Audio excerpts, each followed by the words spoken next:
আমাদের একটা প্রজেক্ট আছে, তোমরা নিশ্চয়ই জানো, ইওবিও, ইচ ওয়ান ব্রিং ওয়ান, জানো তো?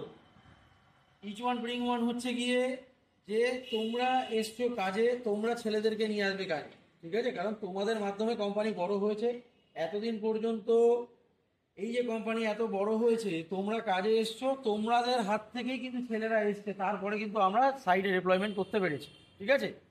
আজকের দিনে যেমন একটা পলিসি এনআইএস এর রয়েছে যে তোমরা যখন কোনো ছেলে আনবে, তোমাদের কাছে প্রচুর ছেলে নিশ্চয়ই কাজের জন্য বলে, তাদেরকে যখন তোমরা আনবে সেই কাজের জন্য আসলে পরে কিন্তু তোমরা 200 টাকা করে পাবে এক একটা ছেলের জন্য।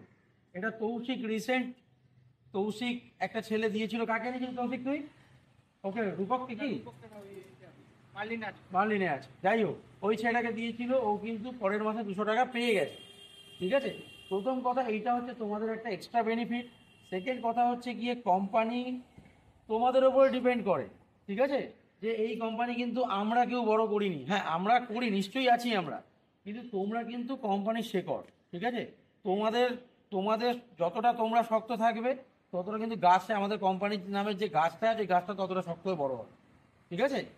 তোমাদের কাছে যারা যারা আসছে কাজের জন্য, তোমরা আমাদের কাছে পাঠাও, ঠিক আছে? কারণ এই মুহূর্তে হিউজ সাইট আমাদের বাড়ছে, যেখানে ম্যান পাওয়ার প্রচণ্ড পরিমাণে ক্রাইসিস হচ্ছে। তোমরা যদি হেল্প না করো তাহলে কিন্তু কোম্পানিকে বড় করতে পারবো না, ঠিক আছে? কারণ কোম্পানি তোমাদের থেকে শুরু, তোমাদের তোমাদের কাছেই শেষ। আমরা আছি তোমাদেরকে ম্যানেজমেন্ট করার জন্য, বাট কোম্পানির রেসপন্সিবিলিটি কিন্তু তোমাদের, ঠিক আছে? এটা মাথায় রাখবে সবসময়, বোঝা গেল? কারো কাছে যদি কোনো ছেলে থাকে অবশ্যই আমাদের কাছে পাঠাবে। ক্লিয়ার? চলো, থ্যাংক ইউ।